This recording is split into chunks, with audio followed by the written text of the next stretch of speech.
안녕하세요. 오늘 제가 집에 와서 이 문제를 풀이를 해드리기로 약속을 했기 때문에 제가 퇴근 직후에 이 문제 풀이를 시작하도록 하겠습니다. 이 두 문제였죠.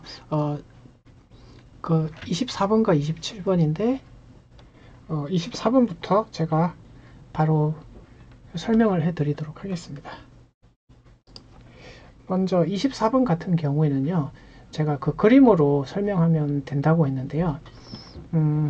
그림으로 이해를 하게 되면 처음에 여학생과 남학생을 저렇게 수직선으로 둘 때 예를 들어서 여학생을 50분의 1만큼 늘어나게 하고 남학생도 50분의 1만큼 늘어나게 합니다. 근데 왜 이렇게 푸는지를 좀 설명을 드리면 여학생이 몇 명, 남학생이 몇 명이다 라고 문제 조건에 주어지지 않았기 때문에 우리가 알고 있는 거는 합만 알고 있어요.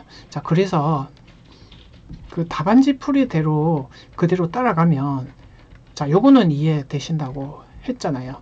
그러니까 50을 그대로 나눠도 되고 저렇게 약분을 해서 27이라는 것은 제가 따로 부연 설명 안 드리겠습니다. 저건 계산 문제니까. 근데 늘어난 학생 수의 합을 의미하죠. 여기서는 늘어난 비율들 있죠.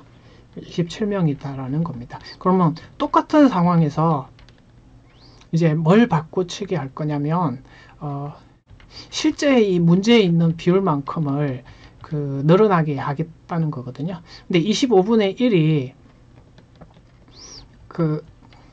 이 숫자를 좀 관찰을 해보면 50분의 1이 두 번 모이면은 딱 어떻게 됩니까? 25분의 1이잖아요. 자, 그래서 이거는 어떻게 해석을 할 수 있냐면 제 둘의 합이 25분의 1이니까 자, 이때 늘어난 학생 수가 문제 조건에서 39명 늘어났다고 했죠. 그러면 이 두 개의 그림의 차이점을 보세요. 차이점을 보면 이 늘어난 숫자에서 약간 이 빨간색 말고 여기 항토색 있죠. 항토색만큼 차이가 나잖아요. 요 50분. 항토색 50분의 1. 저게 주황색으로 일부러 제가 숫자를 구분했습니다. 제가 12명이다. 이런 뜻입니다. 자, 여기까지 이해되셨습니까?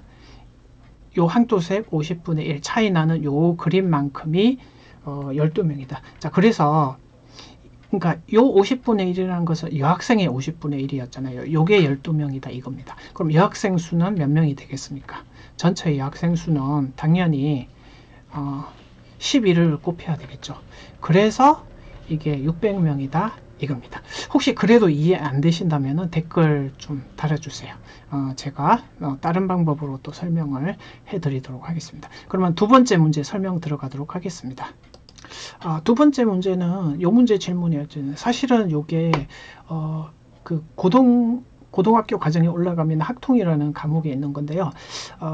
초등학교 과정에서도 이게 사고력 문제집에 이런 비슷한 게 있어요. 근데 공간에서 세라는 거는 잘 나오지는 않는데 좀 공간에서 최단 경로수를 구하라. 근데 제가 이전에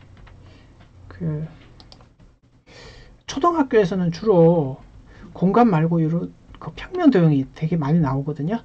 가에서 나까지 최단 거리 경우의 수는 얼마냐 해서 이제 사고력 교재는 이렇게 자 어떻게 한 거냐면 가에서 나까지 가는데 맨 처음에 가로나 세로로 가는 거는 전부 1이라고 표시해요. 이게 어떤 의미냐면 이 지점에서 이 지점까지 가는 경우가 하나밖에 없잖아요. 이게 최단 경로니까. 그래서 1, 1, 1 적습니다. 처음에는 일직선 방향으로 가는 거. 자, 그 다음에는요.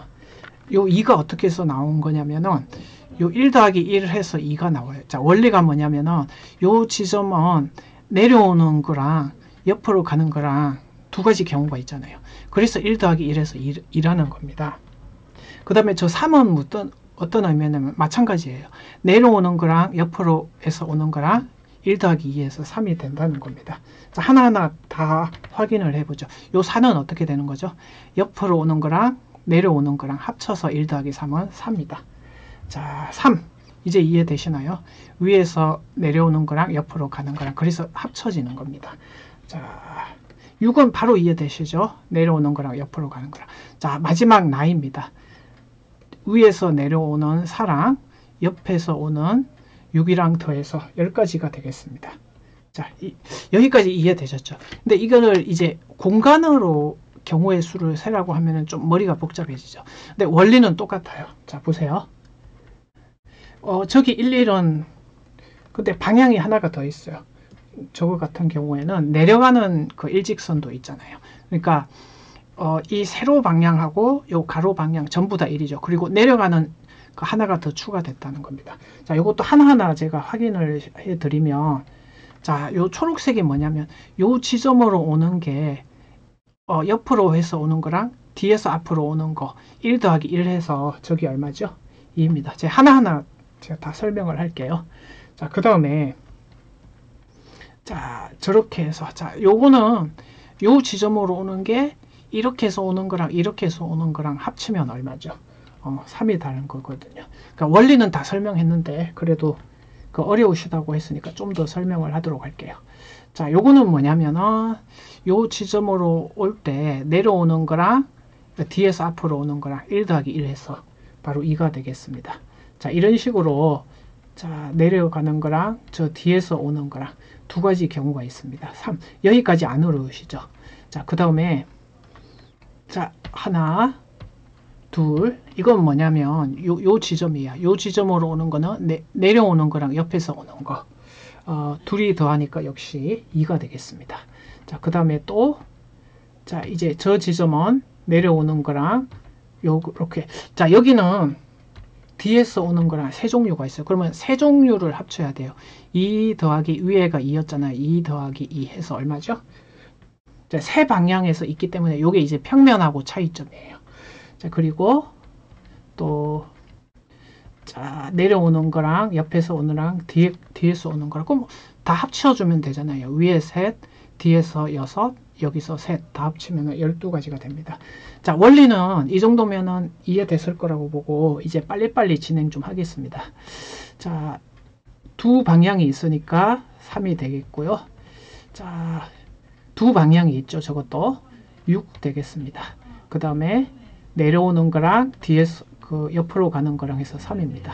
그 다음에 요 지점은 옆에서 가는 거랑 위에서 내려오는 거랑 뒤에서 오는 거랑 요거 세 방향이라고 그랬죠. 그래서 12입니다.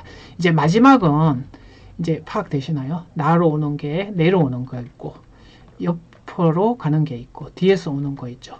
바로 12 더하기 12 더하기 6에서 30입니다. 근데 제가 꿀팁을 하나 알려드리면 이거 원래 공식이 있거든요. 자, 평면 도형 같은 경우에 가로 세로의 칸수를 각각 세워주는데 2칸 내려오죠. 옆으로 3칸이잖아요. 자, 보세요. 그 느낌표 단어는 고등학교 때 팩토리얼이라고 그래요. 자, 위에는 뭐를 적냐면 저 둘을 더한 거에 팩토리얼, 즉 느낌표입니다. 이게 무슨 뜻이냐면 1부터 저 2까지 곱한 거를 2팩토리얼을 그러고요. 3팩토리얼은 1부터 3까지의 곱이에요. 자, 제 사진 뒤로 여기 사실은 이런 공식이 있어요. 자, 위에는 5 팩토리얼이니까 1부터 5까지 곱입니다. 자, 지워질 게 이렇게 지워지고요. 저 20을 2로 나누니까 얼마예요? 10이잖아요. 그죠? 그래서 공식이 있습니다. 자, 공간에서도 공식이 있으니까 이것도 제가 마무리해서 알려드리도록 할게요. 아니, 앞으로 진행이 돼야죠. 자, 공간에서는 똑같아요. 원리는 두 칸이고 두 칸이고 아래 위로는 한 칸이니까 1팩, 2팩, 2팩분의 전부 다 저거 세수를 더한 거에 팩토리얼 5니까 자, 계산 어떻게 된다 그랬죠? 1이고 2팩토리얼은 1에서 2까지 곱한 거 5팩토리얼은 1, 2, 3, 4, 5가 되겠습니다. 그래서 약분하는 곳이 1, 2, 1, 2 하면은 저기 4잖아요. 4랑 약분이 되고 남아있는 2, 3, 5를 곱해서 30입니다. 그러니까 요 공식도 뜻은 의미는 몰라도 일단은 요런 게 를 알아두시면 어차피 나중에 배울 거니까 미리 초딩 때부터 이거를 알아두시면 괜찮아요. 그러니까 마지막 저 공식은 알아둬도 되고 몰라도 되는데 혼란스럽다면 아이한테 가르쳐 주지 마세요. 자, 이상입니다. 네, 이해가 안 된 거 있으면 또 댓글 남겨주시기 바랍니다.